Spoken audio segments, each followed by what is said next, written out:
Dia jumpa. Okay, so beza pula dengan cerita Fasha. Sebab Fasha, kita ni okay, waktu zaman Fasha sekolah. And cerita hantu ni agak sebati lah sebab asrama Fasha agak keras sikit. Asrama? Bukan, Fasha sekolah asrama biasa. Sekolah asrama macam sekolah rancangan khas. So sekolah tu, dia tempat dia belakang dia ada kubur orang asli. Kat ni? Dekat Rompin Pahang. So ada kubur orang asli. So Fasha rasa dalam SMP Seri Rompin.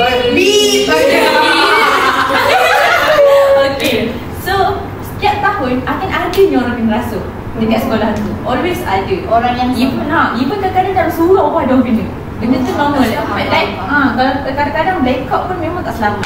So dalam nak jadikan cerita, Fasha pilih satu lah cerita hantu yang Fasha sendiri handle benda tu. Itu tak di mana dia bisa baik semua. Kita budak badar yang handle. Okay, so Fasha ada 3 orang lah yang handle.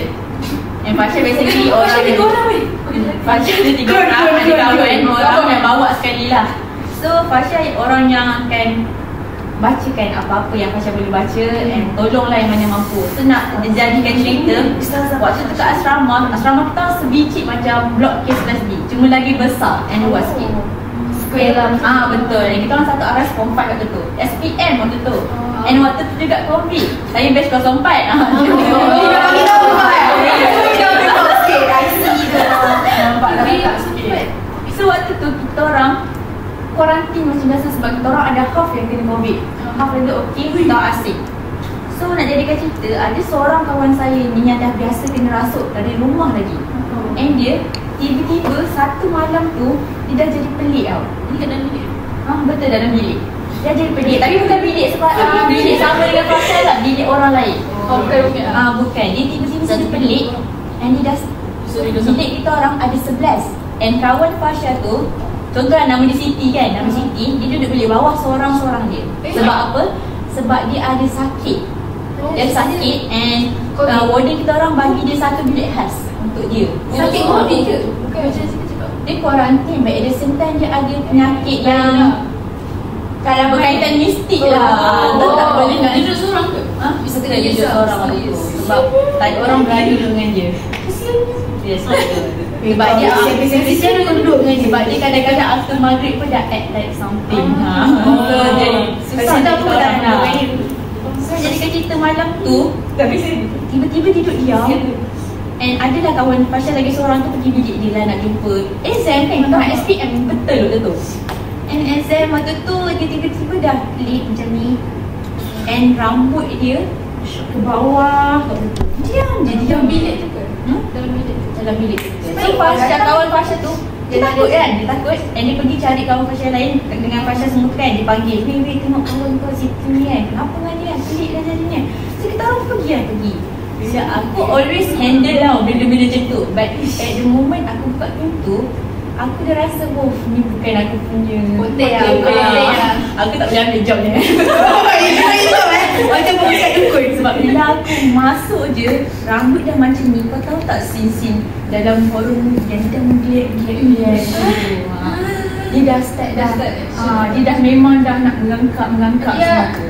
Benda masuk dalam dia. Benda sampai dia ni family dia lah kan.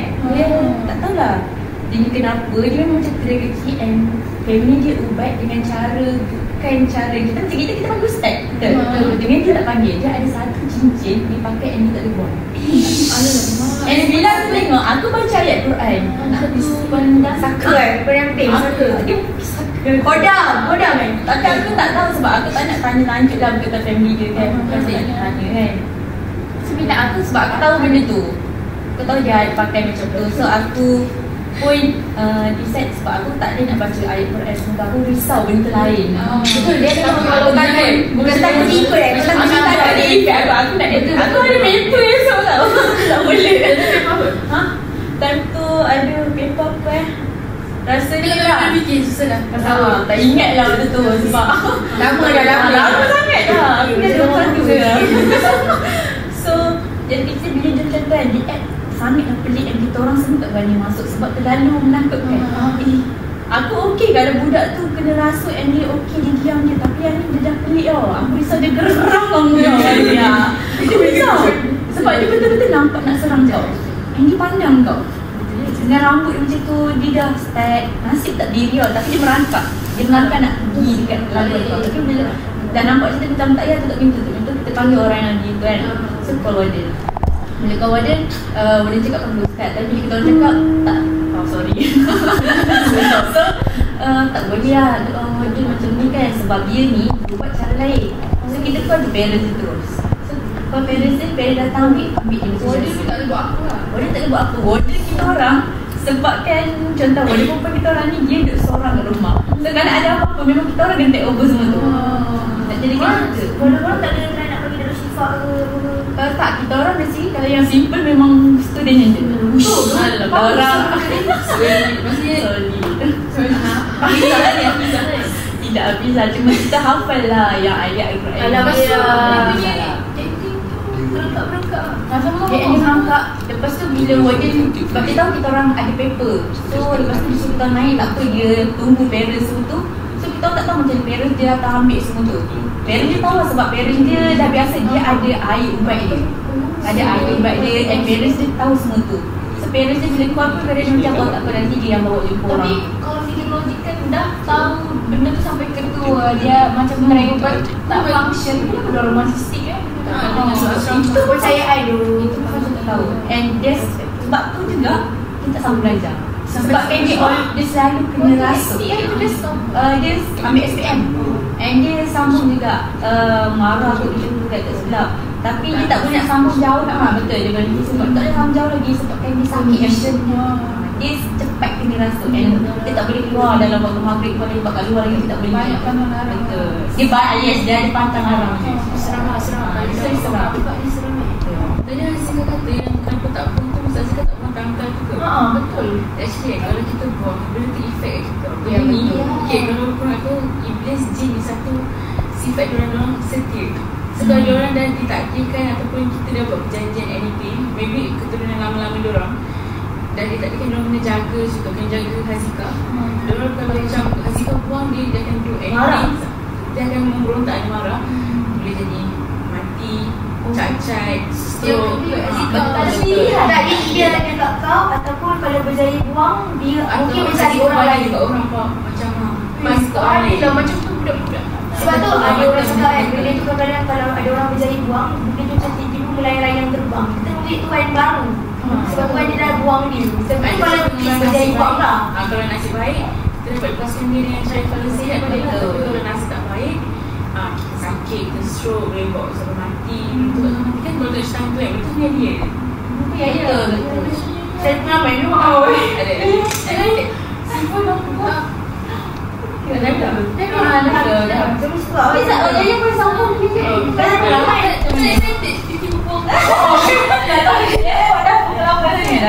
Okay, pengalaman Yaya memang pasal family je sebab actually Yaya ada keturunan daripada Siam dulu. Thailand dulu Patut dah bukan cantik.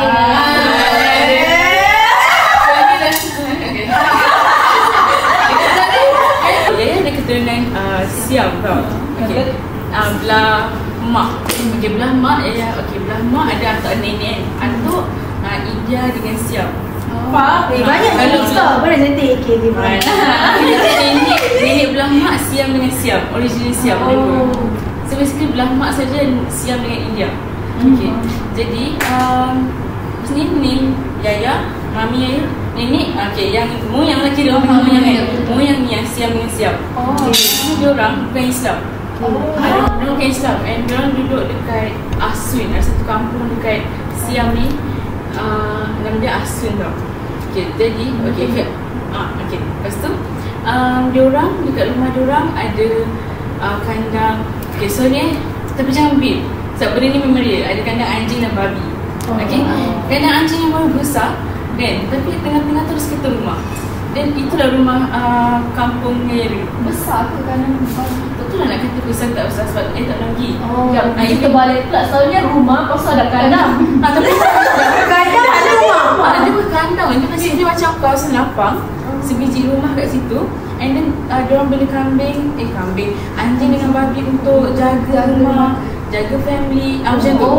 Tapi memang anjing dengan babi dia. Lepas tu, okay, tu dia just the base dia, family yang macam mana daripada dulu. Jadi, mami ayah, dia pernah kena buat teguran dan dia pernah buang benda tu daripada office mate dia dulu. Dia macam dia dah pernah ada history benda tu, tapi dia tak lama, sekejap je. Okay, and then tapi saya pernah dengar yang once kita dah memang pernah dia ada hole kan. Betul, dia ada lubang masuk. Betul. Okay, and then bila mami pernah kena, mami berubat dengan ada seorang makcik ni, which is dia punya best friend punya mak. Okay, lock benda kan. Okay, and then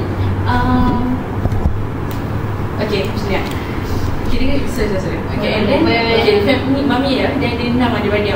Dia mami yang kelima. And then dia ada 2 orang kakak, 1 pun perempuan. Ni 3-4 abang, yang ke-6 pun lelaki adik dia. Okay. Yang first ni dia macam jenis yang tak kisah sangat, benda-benda macam ni dia tak kisah. And dia tak nak ambil tahu. And dia jenis yang, tahu kan orang yang cakap yang jenis yang aku tak nak ambil tahu, dan dia tak percaya, dia percaya tapi dia tak nak ambil tahu. Orang yang kedua ni pula, dia tinggal dengan moyang ayah. Masa dia kecil, dia tinggal kat Siam. Okay, bila tinggal kat sana, dia lah orang yang tahu macam apa yang moyang ayah buat. Contoh, moyang ayah tengah dia tahu daripada kecil kalau moyang ayah tengah kena bagi benda tu makan ke, kena apa ke, benda tu semua dia tahu. Jadi daripada kecil dia nampak. And moyang dia orang yang paling rapat dengan moyang ayah. Jadi dia moyang ayah macam percaya kat dia untuk pas benda tu kat dia. Jadi dia lah orang yang sambung legacy. So dia willingly untuk dia willing. Tapi seperti adik-adik mami ayah ni ida Muslim lah kan waktu tu? Setiap pada nenek. Setiap pada nenek dia Muslim. Okay, lepas tu fast forward 18 Februari 3, 2020, birthday kita PKP. Yes, birthday kita PKP. Yes, birthday kita PKP. And then seminggu PKP bulan tu macam okay je. Then 26 Mac 2020, tak silap, hari Khamis. Okay, hari Khamis malam Jumaat tau. Ngam-ngam, like sharp pukul 10 malam, mami ayah, okay, mami ni dia jenis yang kalau macam sakit kan, dia macam take benda tu ringan juga, macam cakap sesak nafas lah berarti mami ada macam banyak main phone ni. Sesak nafas mama besar banyak. So guys, sesak nafas saya banyak. Bila sesak nafas kena jumpa doktor. Okay, jumpa ustaz. Betul lah, ya dia dulu jumpa doktor. Tak tahu makan yang mami ayah ni jenis dia macam sains dulu sebelum tahyul. Betul. So maksudnya nak bagi tahu yang mami ni dia jenis kalau macam yang bagi tahu yang sakit, dia akan macam nanti pergi klinik macam tu, dia takkan fikir benda macam tu. Kalau macam dia cakap, nak demam dah, okay tak perlu makan Panadol dulu, nanti macam teruk baru pergi klinik macam tu. Tapi kali ni mami ayah yang dia macam overreact tau. Dia memang tante ayah tahu 10 sharp 10 PM dia macam Papa, dia tengah main phone tau, tiba-tiba dia macam Papa, dia panggil Papa ayah macam tu, tiba-tiba lepas tu dia macam pelik lah, kenapa lepas tu dia pun dah takut sebab kan tu COVID. Saya takut COVID lah sebenarnya. And mami ayah pun dia bila COVID ni dia jenis take serious dengan health kita punya health condition. Jadi dia jadi risau, takut dia COVID sebenarnya. Lepas tu mami ayah buat apa test macam saliva test kan, COVID test tu, and then buat semua tak apa-apa, okey je semua. Lepas tu dalam 2-3 hari lepas tu mami ayah lupa nak beritahu kenapa dia macam tu, dia sesak nafas. Dia tak boleh bernafas. Tapi bukan COVID lah waktu tu kan? Bukan COVID. Kan kalau COVID kan memang start dengan sesak nafas, susah bernafas kan. Punca dia sama. Punca dia Waktu yang sama lah, waktu COVID. And ada sebab kenapa mami ayah sesak nafas. Kenapa benda tu buatkan mami ayah sesak nafas, sebab orang yang buat tu dia tak nak mami ayah dapat tangkap benda tu as benda-benda mistik. Dia nak macam aku sakit sebab COVID macam tu. Siapa dah datang waktu COVID? Mana dah datang waktu COVID? Dia buatkan mami ayah sesak nafas, bukan macam nampak benda ke apa, tak. Dia starting dia sesak nafas supaya mami ayah tak dapat tangkap orang tu yang buat. Ada orang lain yang buat macam tu. Bukan orang lain, dia nak anggap benda tu adalah COVID sebenarnya. Dia macam nak mengaburi mata lah macam tu. Okay, dia tak apa punca dia. Punca dia apa punca dia? Punca kenapa orang tu buat benda tu? Betul, silap tengah lunch, Papa ayah tiba-tiba datang dari arah from where, dia macam from agak tu kan, lepas tu dia letak, lepas tu dia cakap nama mami ayah macam macam tu. Lepas tu bila tanya kenapa dia cerita lah, Papaya time tu dia call makcik yang mami pergi berubat dulu tu. Okay, basically masa mami pergi berubat tu, dia benda tu dia macam apa nak panggil, okay, benda yang dekat mami yang dulu tu dia dah ikat tau benda tu. Makcik tu dah ikat kan. Mesti dia ikat lah. Terlepas. Yes, benda tu terlepas. Tak faham. Dia dengan mami. Tak, Sekarang ni benda benda yang diturunkan dekat makcik kau. Dekat makcik aku. Okay. Dulu yang mami yang kena, macam mana cakap, mami yang kena buatan orang tu. Itu lain lah lagi, bukan Yang lain. yang Tapi benda tu dia, lupa nak mention tadi. Benda tu dia macam bergaduh dengan saka keturunan. Bergaduh siapa nak jaga siapa? Dia basically kalau macam kita dah ada pendamping kan. Itulah pendamping. Saka keturunan yang nak jaga family kita. Kalau macam ada benda luar masuk tu berjadi bergaduh, itu yang punca orang tu boleh sakit apa semua. Okay, so sekarang ni dia saka keturunan tu dia cuma dipaskan dekat makcik ayah, tapi bukan kat mak ayah. Bukan, tapi sebabkan boleh terjaga family, benda tu related lah. Lepas tu bila dah buang yang orang hantar, and then saka keturunan tu, saka tu diikat, which is makcik tu dia dah simpan lah, tapi benda tu dah terlepas. Atas apa tak tahu. Apa ni, makcik dia ambil barang sebab suami dia curang.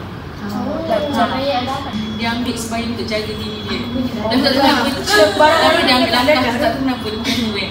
Jadi Memang kalau macam lidah tak betul. Dan tu dia ambil gila, dia macam orang gila lah. Tapi dia belum gila lah, dia macam gila suami dia curang.